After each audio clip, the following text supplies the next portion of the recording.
अस्सलामुअलैकुम नाजरीन, मैं हूं आपकी होस्ट मलका पीरज़ादा आपके पसंदीदा चैनल अंजाम टीवी के साथ। नाजरीन, हस्बे रिवायत हस्बे वादा, जो वादा करके जाती हूं कि आइंदा जब आपके सामने हाजिर होंगी तो एक नई शख्सियत के साथ आपके सामने आऊँगी।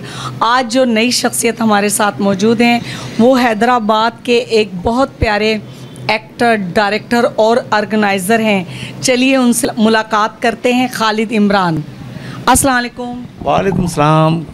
खालिद इमरान, कैसे हैं आप?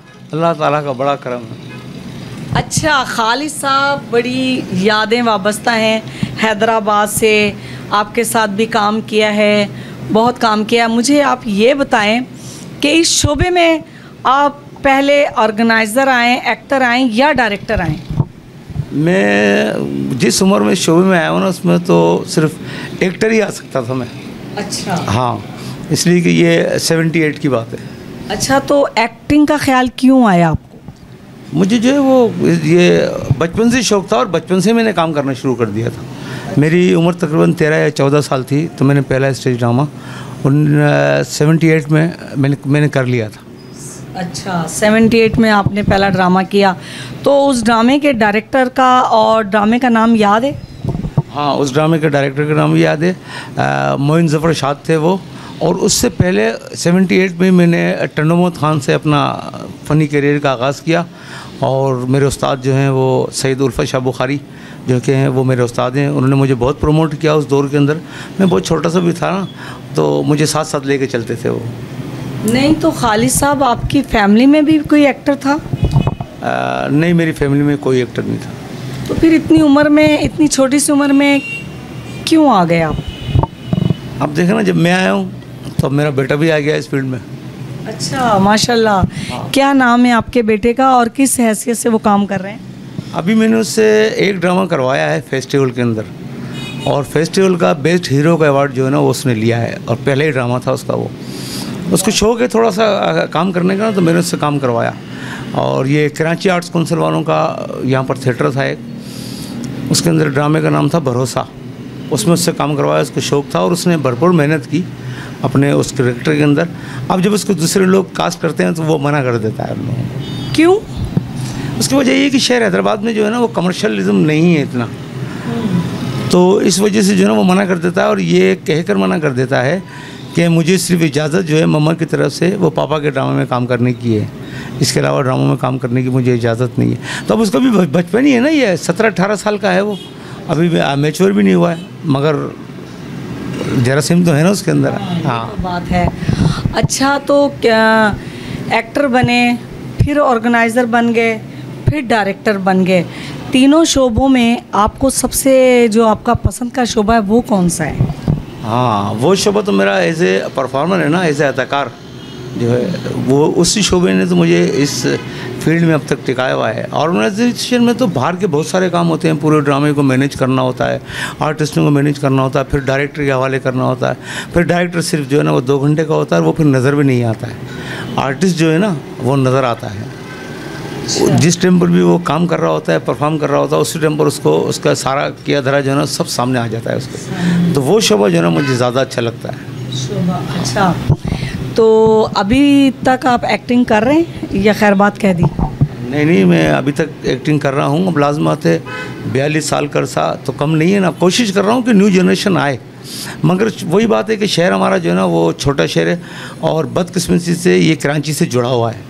कराची और हैदराबाद जुड़वा शहर है। कराची का रास्ता यहाँ से 1.5 घंटे की मुसाफत पर रह गया है बस। अब नई जनरेशन जो है ना वो जो मैं देखता हूँ टीवी के ऊपर, वो बहुत खूबसूरत काम कर रही है। और उसमें सबसे बड़ा कैरेक्टर वो जो है वो है ज़िया मोहिउद्दीन का, जिन्होंने एक अपनी एकेडमी बनाई, national performing art. Zia Mohiuddin ने बहुत बड़ा काम किया है ये। अब अल्लाह ताला उनकी मग़फ़िरत करे, अब वो इस दुनिया फ़ानी में नहीं है। बहरहाल बहुत अच्छा उन्होंने काम किया है। नापा के नाम से जो है ये एकेडमी काम कर रही है और उसके अंदर बहुत सारे न्यू टैलेंट जो है ना बहुत निकल रहे हैं वहाँ से। और यह जो हम लोग देखते हैं ना टीवी के ऊपर कि यार ये नया आर्टिस्ट आया है, अभी एक ड्रामा क्लिक होता है, दूसरे ड्रामा के अंदर हिट हो जाता है। ये सारे के सारे लोग नापा से ट्रेनिंग लेकर आ रहे हैं ये लोग। तो ये बड़ी खुशी की बात है कि लोग इस तरफ राग़िब हो रहे हैं। अच्छा, तो खालिद इमरान साहब, आप नहीं समझते कि आपके इधर हैदराबाद में कोई ऐसा डायरेक्टर, कोई ऐसा बंदा हो जो न्यू आर्टिस्टों को ट्रेनिंग दे, जैसे आपने कहा कि ज़िया मोहिद्दीन साहब ने एकेडमी बनाई, क्या हैदराबाद में इस किस्म की एकेडमी नहीं बन सकती? नहीं, बन तो सकती है, मगर मैंने अभी कहा ना कि ये हमारा शहर जो है ना वो छोटा शहर है, इसमें तो इतने लोगों को इतना इंटरेस्ट नहीं है, ठीक है ना। अच्छा, कराची में जो है उसके अंदर मम्मी पापा वाले जो है ना बहुत सारे लोग उनको इंटरेस्टेड भी है और वो उन एकेडमी की फ़ीसें भी अदा कर सकते हैं। तो इस वजह से जो है ना हैदराबाद में जो है ना ये हो नहीं सकता काम, बहुत मुश्किल काम है ये। हाँ, इसलिए कि नए लोगों में इतनी जो है ना वो नहीं है कि हम टीवी पर काम करें, स्टेज पर काम करें। अच्छा, टीवी हमारे हैदराबाद में है नहीं, टीवी स्टेशन जो है ना वो सारे कराची में, और जितने भी चैनल्स हैं तकरीबन बड़े चैनल्स जो है ना सारे कराची में ही काम करते हैं, तो हैदराबाद में चैनल्स भी नहीं है कोई भी, तो इस वजह से जो है ना लोग इंटरेस्टेड नहीं होते हैं। आप लोग अपनी मदद आपके तहत यहाँ जो भी प्रोग्राम जो तश्कील देते हैं या करवाते हैं, वो आप लोगों के जो एक हल्का अहबाब होगा या 2-4 हल्के के लोग होंगे जो इंटरेस्टेड होंगे कि यहाँ इस किस्म का प्रोग्राम कर लें, जिन्होंने इस फील्ड को ज़िंदा रखा हुआ है, क्या ख्याल है? हाँ, बिल्कुल सही बात है आपकी, प्रोग्राम इसी तरह से होते हैं, मगर जो है ना वो मेरी अपनी एक ऑडियंस है और मेरे अपने ताल्लुकात हैं शहर में ना, मैं ड्रामा इजीली हैदराबाद में कर लेता हूँ बगैर दूसरे लोगों को जमा किए हुए। मेरे वेल विशर्स हैं, वो कहते हैं कि आप ड्रामा करें, जो भी बजट है वो हम आपको पूरा करके देते हैं। तो मैं अभी तक, इसलिए कि एक अरसा हो गया ना काम करता है, शहर का हर दूसरा आदमी जानता है मुझे, तो मुझे इतनी दिक्कत पेश नहीं आती। बहरहाल ये है कि ये बात जो आपने कही है ये बिल्कुल ये है कि लोग हैदराबाद में अगर कोई ड्रामा करता है तो ड्रामा बहुत महंगा हो गया है हैदराबाद में ना। हाँ, बहुत महंगा हो गया ड्रामा, बहुत मुश्किल से होता है, 4-5-6 दोस्त मिलकर आप उसके अंदर फिर करते हैं ड्रामा। बहरहाल ये है कि इस ड्रामे की ये जो लहर चल रही है अभी भी, अब कुछ लोगों ने जो है ना नापा वाले हैं, कल्चर डिपार्टमेंट वाले हैं, ये लोग ड्रामे वगैरह दे रहे हैं हैदराबाद को, तो उससे एक अच्छी मॉरल सपोर्ट हो जाती है डायरेक्टर को भी और आर्टिस्टों को भी हैंडसम पेमेंट मिल जाती है उसके अंदर। चलें, कुछ ना कुछ तो सपोर्ट हो रही है हैदराबाद के लोगों को। अच्छा, तो यहाँ आपने एज ए डायरेक्टर काम किया है, तो एज ए डायरेक्टर कितने प्ले किए आपने? मैंने एज ए डायरेक्टर अभी तक जो है ना मैं समझता हूँ कि 6 या 7 प्ले किए हैं मैंने।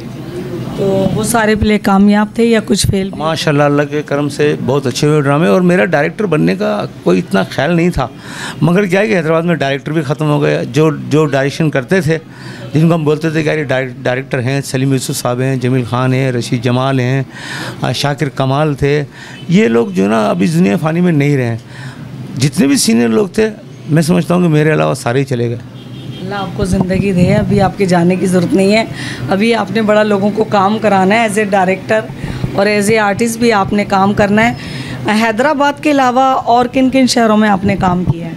हाँ, मैंने कराची में भी ड्रामे किए हैं और कोयटा भी गया हूँ मैं, कोयटा, हैदराबाद, कराची और अंदरूनी सिंध के हर शहर में मैंने ड्रामा किया है। Very good.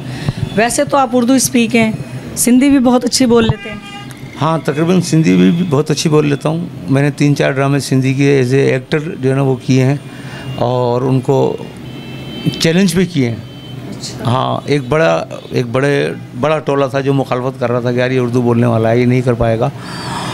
तो जब ड्रामा हुआ, डायरेक्टर ने ज़िद लगा ली कि करेक्टर करेंगे तो खालिद इमरान करेंगे, वरना मैं नहीं करवाऊँगा। ये कालू धाड़ियल का करेक्टर था एक। अच्छा। तो जब वो ड्रामा किया तो जितने लोग मुखालफत कर रहे थे ना, आप यकीन माने, वो सब ने आकर मुझे गले से लगाया और राइटर उसका आया और उसने कहा कि यार ये ड्रामा 70-80 मरतबा हो चुका है, मगर आज मुझे ये महसूस हो रहा है कि ये ड्रामा मैंने आपके लिए लिखा था। ये बहुत ज़बरदस्त, खालिद इमरान बहुत अच्छा किया। तो मैंने सिंधी ड्रामे भी मैंने किए हैं, सिंधी भी बोल लेता हूँ मैं। अच्छा, नहीं, ये तो एक आर्टिस्ट के लिए बड़ा क्रेडिट होता है कि कोई मुखालफत के बाद तारीफ़ करे, ये बहुत बड़ा उसका एक तारुफ होता है, एक बड़ी दाद होती है। और इसके अलावा क्या मशागिल हैं आपके? बस इसके अलावा जो है ना वो मैं अपना एक मैगज़ीन निकालता हूँ हैदराबाद से, और उसमें सिर्फ जो है ना वो पुलिस डिपार्टमेंट के लिए होता है। वो पुलिस डिपार्टमेंट के किसी भी एक बड़े ऑफिसर के ऊपर उसकी पूरी उसके अंदर कहानी होती है। फिर शहर के जो मोअज़्ज़िज़ीन हैं उनके तासुरात होते हैं, जैसे SSP हैदराबाद हैं, उन पर अगर मैं इंटरव्यू निकाल रहा हूँ तो शहर के जो मोअज़्ज़िज़ीन हैं, ताजिर हैं, बिजनेसमैन हैं और दीगर लोग, उन लोगों से तासुरात वगैरह लेता हूँ उस SSP के लिए, और पूरी एक किताब की शक्ल में जो है ना उसको पूरा मैगज़ीन निकाल कर मैं डिस्ट्रीब्यूट करता हूँ। उसकी कोई कीमत भी नहीं होती। डिपार्टमेंट भी मेरे साथ बहुत ताउन करता है इस काम में। अच्छा, यानी आप इस में कामयाब हो गए? हाँ, अल्लाह का बड़ा करम है। 2 महीने में 3 महीने में एक मैगज़ीन मेरा आ जाता है। चलिए, तो बहुत अच्छी बात है। अच्छा, ये बताएं कि खाने पीने में क्या पसंद है? खाने पीने में तो ये है कि जो भी इज्जत से मिल जाए और टाइम पे मिल जाए ना, तो वो नहीं, कोई अपना भी शौक होता है, बता दें। नहीं, आपकी बेगम कुछ कहती है? नहीं, मेरी बेगम तो बड़ी सीधी है। अभी मैंने उससे बात की कि मैं यहाँ पर फंसा हुआ हूँ, तो उन्होंने मेरे से पूछा कि रात में आएंगे या नहीं आएंगे। फिर खाने में तो हर चीज़ पसंद है। अच्छा, वाह, वाह। चावल जो है ना, ख़ास तौर पर चावल मुझे ज़्यादा पसंद है, चाहे वो किसी भी सूरत में बने हुए हों। अच्छा। हाँ, दाल वाले चावल बने हुए हों या चिकन वाले हों या बीफ वाले हों या मटन वाले हों, चावल मुझे अच्छे लगते हैं। अच्छा, ये बताएं किस आर्टिस्ट से मुतासिर हैं आप? मैं तो आपसे भी बहुत मुतासिर हूँ। मुझे निकाल के साइड पे। नहीं, ऐसी बात नहीं है भाई। हैदराबाद है शहर हैदराबाद में भी बहुत अच्छे आर्टिस्ट हैं। बहरहाल ये है कि मैंने शुरू से जो है ना वो स्टेज के ऊपर संजीदा काम किया है। अच्छा। हाँ, कॉमेडी ड्रामे वगैरह मैंने नहीं किए इतने, और ना ही मैं करता हूँ। तो मुझे मोहम्मद अली साहब जो है ना वो बहुत अच्छे लगते थे, बहुत अच्छे लगते थे। क्या बात है। नाज़रीन, आपको मैं एक बात बताती चलूँ। मैं कराची काम करती थी। जो मुझे फ़र्स्ट टाइम हैदराबाद लेकर आए थे वो खालिद इमरान साहब थे, जिन्होंने मुझे हैदराबाद में पहला प्ले करवाया। अच्छा खालिद, मुझे ये बताएं कि आखिर में हमारे नाज़रीन को आप कोई पैगाम देना चाहें? नाज़रीन से पहले तो मैं अंजाम न्यूज़ का जो है ना बहुत बहुत ममनून और मशकूर हूँ कि उन्होंने मेरे शहर हैदराबाद को जो है ना वो इतनी इज़्ज़त दी, और वो हैदराबाद ख़ास तौर पर तशरीफ़ लेके आई आप यहाँ पर, और मेरे शहर के लोगों को आपने प्रोमोट करने की बहुत कोशिश की है। इंशाल्लाह आप भी अपने इस मकसद में कामयाब होंगी और मेरे शहर के लोगों को जो है एक प्रमोशन मिलेगा आपके चैनल से। तो मैं सबसे पहले तो आपका और आपका जितना भी अमला है उन तमाम लोगों का बहुत बहुत ममनून और मशकूर हूँ कि उन्होंने हैदराबाद को इज़्ज़त दी। और उसके साथ साथ मैं अपने शहर और अपने मुल्क के लोगों को ये पैगाम देना चाहता हूँ कि फ़नकारों से मोहब्बत करो, नफ़रत करना तो दूसरों से करो। ये फ़नकार जो है आपसे बहुत मोहब्बत करते हैं, आपके लिए रात दिन करते हैं, ड्रामे करते हैं, टीवी पर करते हैं, रेडियो पर करते हैं। फ़नकार जो है ना बड़ा हसास होता है, तो फ़नकार की इज़्ज़त करना सीखो, अपने उस्तादों की इज़्ज़त करो और फ़नकार को फ़नकार की हैसियत से देखो। बहुत सारे लोग बहुत सारी नज़रों से देखते हैं। ख़ास तौर पे जो हमारे ड्रामों के अंदर जो लड़कियां काम करती हैं माशाल्लाह बहुत अच्छी होती हैं, 5 घंटे नमाज भी पढ़ती हैं, तहज्जुद भी पढ़ती हैं, मगर लोगों का एक नज़रिया जो है ना वो गलत है। बहरहाल मैं अपने लोगों से, देखने वालों से यही कहूँगा कि उनको सबको अच्छी नज़र से देखो। ये सब जब हम काम करते हैं सब एक दूसरे से ऐसे मिलते हैं जिस हम फैमिली मेम्बर्स हैं आपस में। हाँ, तो मैं आवाम से भी ये चाहता हूँ, नाज़रीन से भी और सामाइन से भी, कि फ़नकार की इज़्ज़त करो। फ़नकार बहुत हसास है। बहुत शुक्रिया खालिद इमरान साहब, आपकी तशरीफ़ आवरी का बहुत बहुत शुक्रिया। आपने हमारे चैनल के लिए टाइम निकाला, उन्हें टाइम दिया, बहुत शुक्रिया। नाज़रीन, अब मैं इजाज़त चाहूँगी। अल्लाह हाफिज़।